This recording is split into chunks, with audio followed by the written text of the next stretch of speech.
Good evening, everyone. I'm Bob Cecilio, founder of the Queen Psychic Club and your host on Psychic Awakening.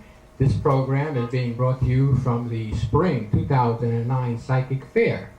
And today I'm going to talk to you, what am I going to talk to you about? Oh, yes.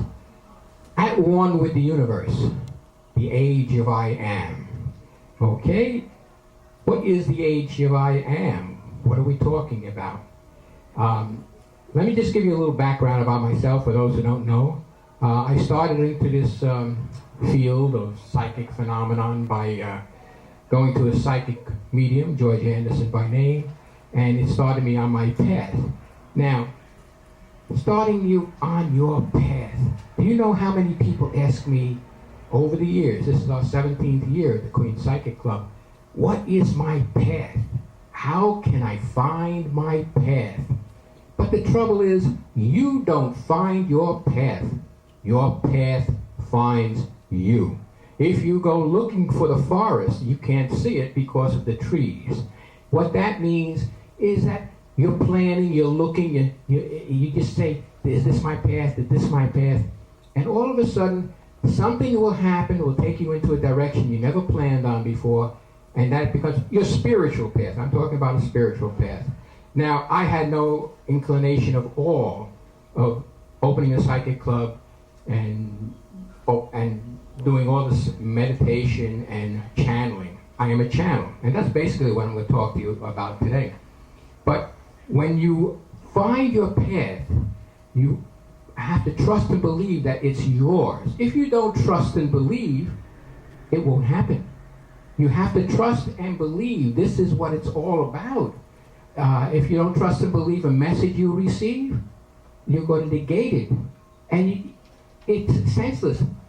Since opening the club, starting the club, I wrote a couple books, all channeled messages. Now, I didn't start out to be a writer.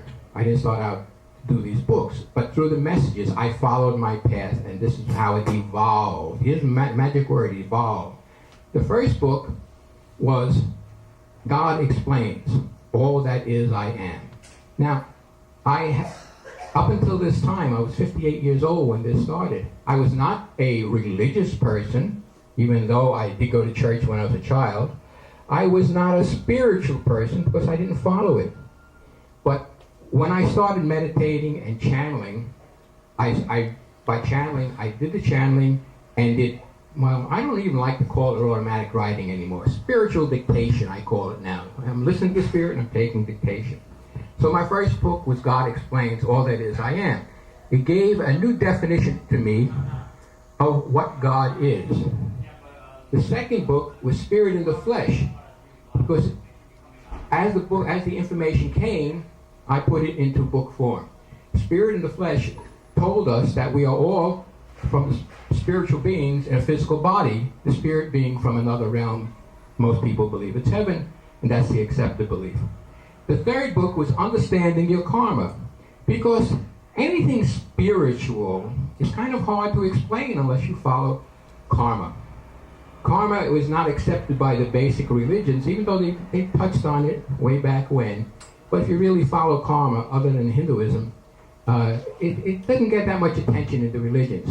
So all this information was new to me. All of it, the information was channeled, and I wrote books about it. Now, since publishing the last book, Understanding Your Karma, I became involved in the internet, because the internet is the way of the future. I did another book called When Spirit Speaks, Do You Listen? And you can get this just by going to the website and requesting it, and I'll email it to you. As a attachment. Free, absolutely free. Because the purpose is to get the message out. The next book that I put out on the internet is called, what's it called? You don't know this. Okay. At One with the Universe. I had it all the time.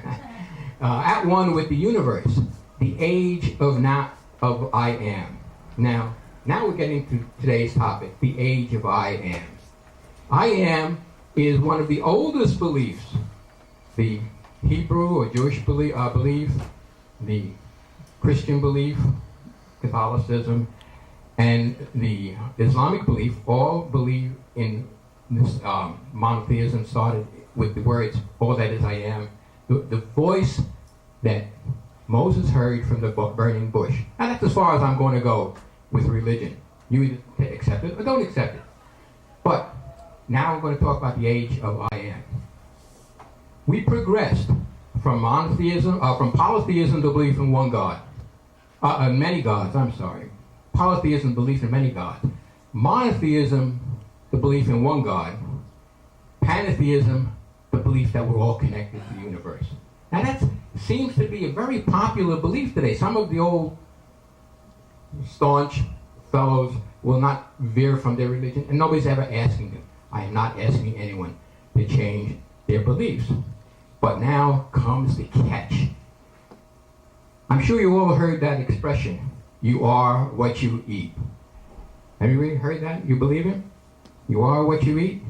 But it also stands true. You are what you believe. And what you believe is primarily based on culture.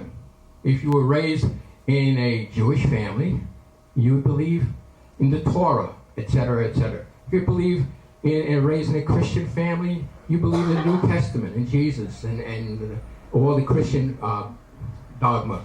If you're Muslim, you believe in the Quran. You are what you believe. And you are, and this usually comes down from what people tell you, or you hear.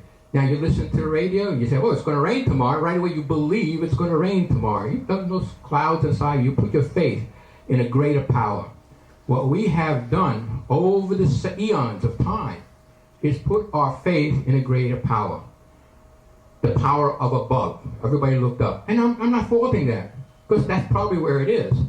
But what I've done is learn to listen, to trust myself.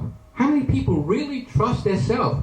You have an idea in your head, you go with it, but somebody who's a little more authority than you, will tell you differently, and you change your mind. And then when you get home and something happens, oh, I should have listened to myself. Learn to listen to yourself. But self, not only in physical things, but in spiritual things. So I listen to spirit when I channel. Everything I've done on a spiritual level since starting the club is done by listening to spirit and communicating with spirit. They will not set you wrong. Now, there is no arrogance in spirit. You listen to somebody else, they always want to be right. Hey, listen to me, I'm right, I know what's best for you. Spirit knows what's best for you too. But you have the free will to change what's good for you. Now, getting back to the book, All That Is I Am and the Age of I Am, we progressed. We progressed through the religions. And then the Catholicism, the Judaism, and the Islam, the Muslim.